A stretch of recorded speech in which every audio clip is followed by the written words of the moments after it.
friends.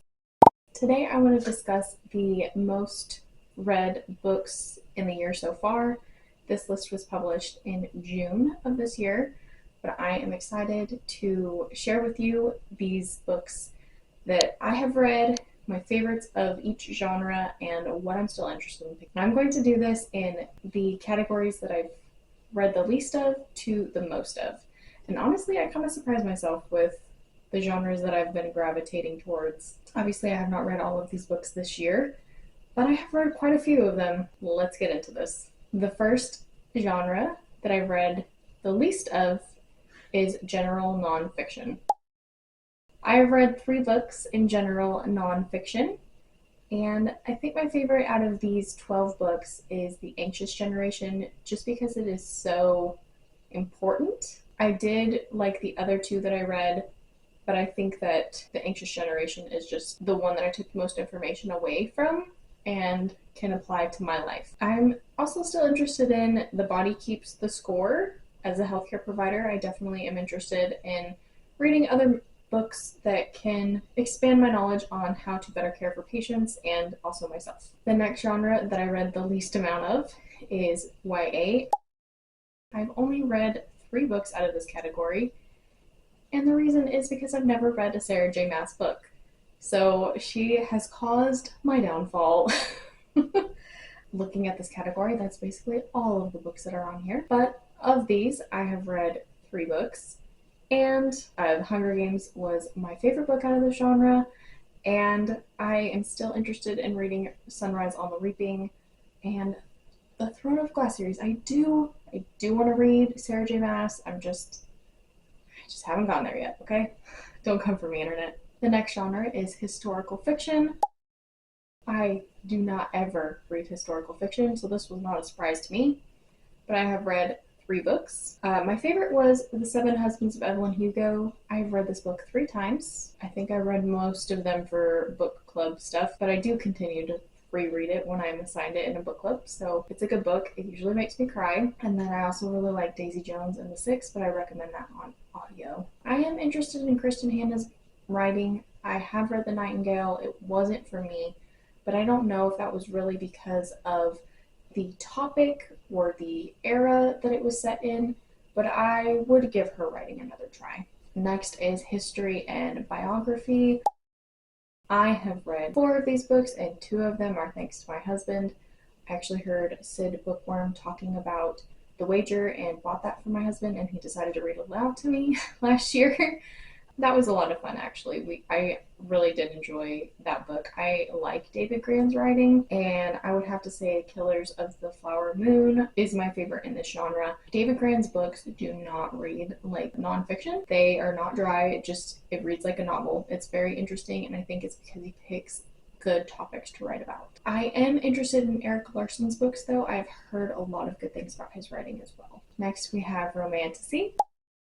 I have read 4 of these books, and again, Sarah J. Maas was my downfall because I've not read ACOTAR. I think out of the 4 books that I have read on this list, Fourth Wing is my favorite, and I would say that it's my favorite because it's the first in that series, and the world building is top tier. There wasn't a lot of fluff in Fourth Wing because she had so much to build on. The second book felt like a filler, and the third book was getting a little bit better, but not quite as good as Fourth Wing. I am still interested in Quicksilver. I actually have this on audio and Kindle Unlimited on my phone. Eventually I will pick up ACOTAR. I actually just got a physical copy of ACOTAR in a book swap, so I will be picking that up hopefully sooner rather than later. I'm not going to make any promises of when I'm going to read it. Next is fiction. I have read 5 books out of this category. Of the genre, I would say that The Wedding People and Remarkably Bright Creatures are my favorites.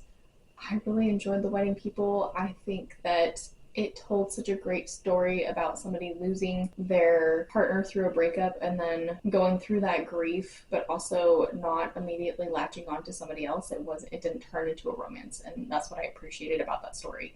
She kind of just found this group of friends and poured her energy into that. The Remarkably Bright Creatures, I've never read a book like that. You read from the perspective of an octopus, and that was just so fun. The ending is a little sad though, and just read it. I think if you like found family and sea creatures, you will like that one. I am also interested in Margot's Got Money Trouble. This title and cover just intrigued me. I've also been wanting to pick up a Sally Rooney book. I have been thrown off though because people have said that she doesn't use quotation marks.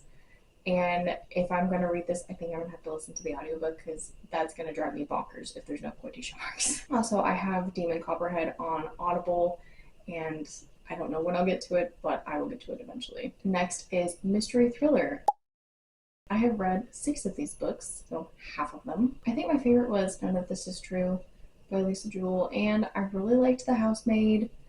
I think that was one of the first thrillers that I've read that has those kinds of themes. When I think of a mystery thriller, I would always think of like Sherlock Holmes and Then There Were None by Agatha Christie. I think that reading The Housemaid had kind of opened up the door for that genre that, oh my god, it doesn't have to be like this. And then I was more willing to read mystery thrillers because of Frida McFadden's writing, and I have read some of her other books, but I think The Housemaid is the one that I think about the most often. I am still interested to finish the series. It is on my priority series right now. Next is memoirs.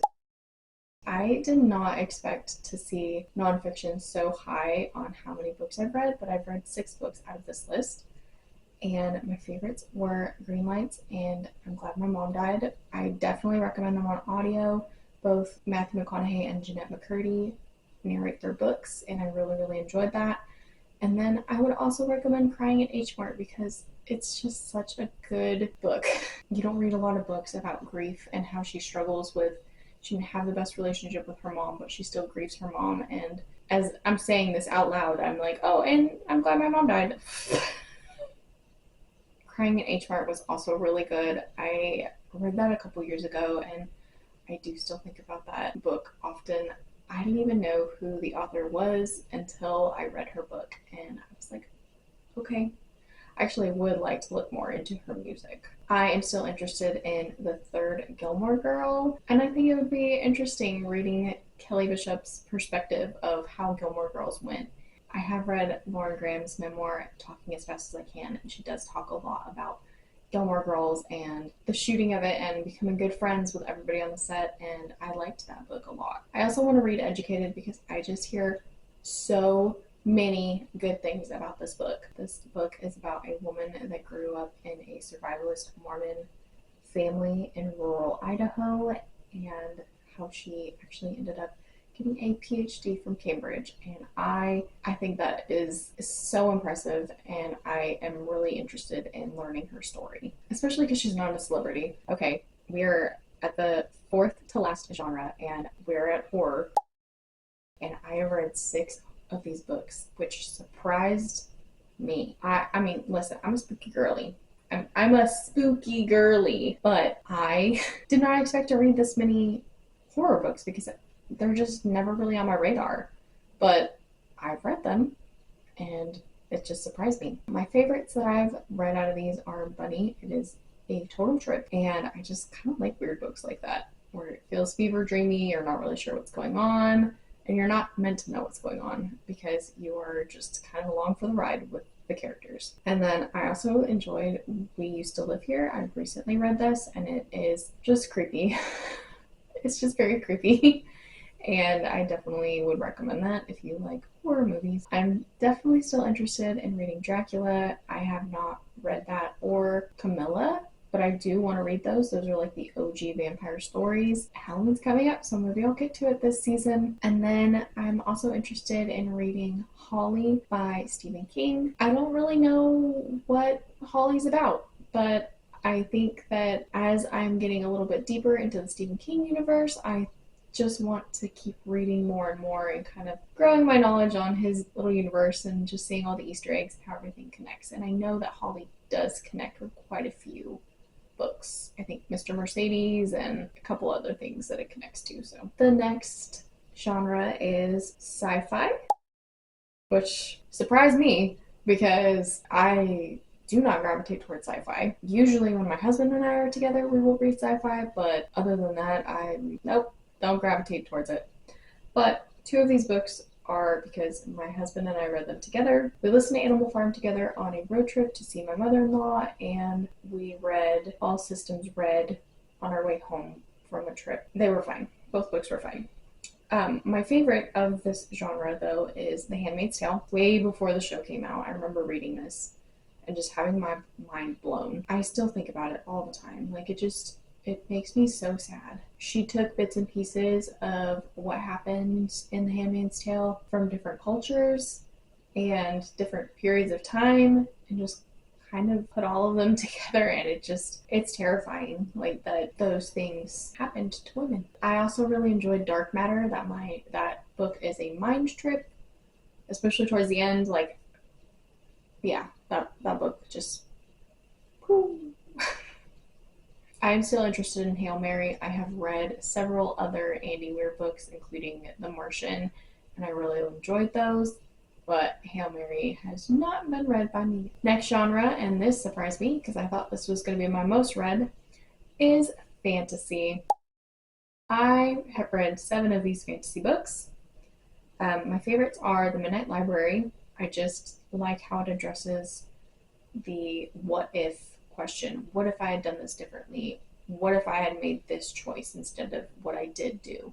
And I think that a lot of people live their lives that way, wondering what if, and I think The Midnight Library does a very good job addressing that question. I also really love The Invisible Life of Addie LaRue. V.E. Schwab was one of my favorite authors, but Addie LaRue just lives rent-free in my mind. I have 3 copies of this book. I have a special edition, a hardcover, which was my original, and then a signed paperback copy.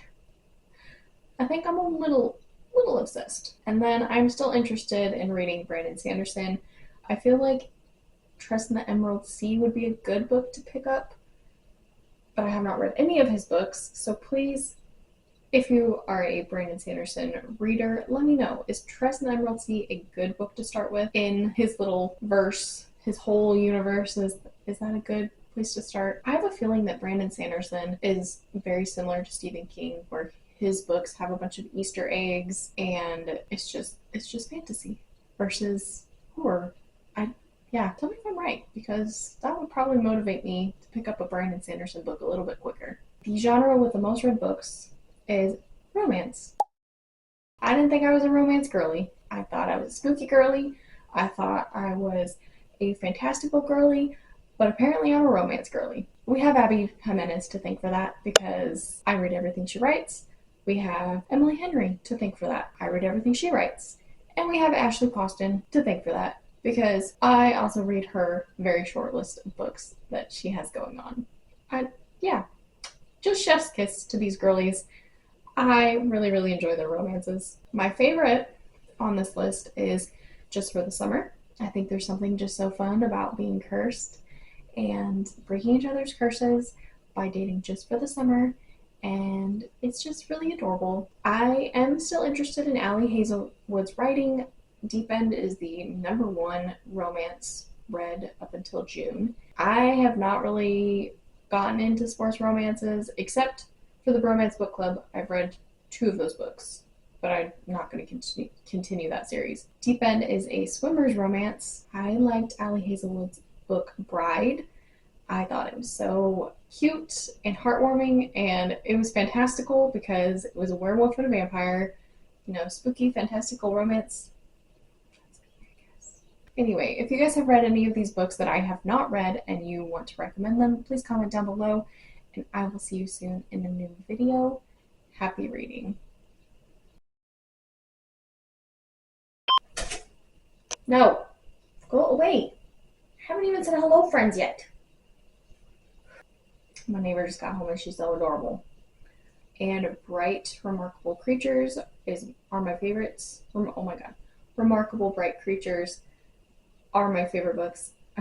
I loved Emily Gilmore as a character, and I think that, I don't even know the actress's name, will write a book, even though she wasn't literate until like an adult. I'm pretty sure that's what it's about. Hold on.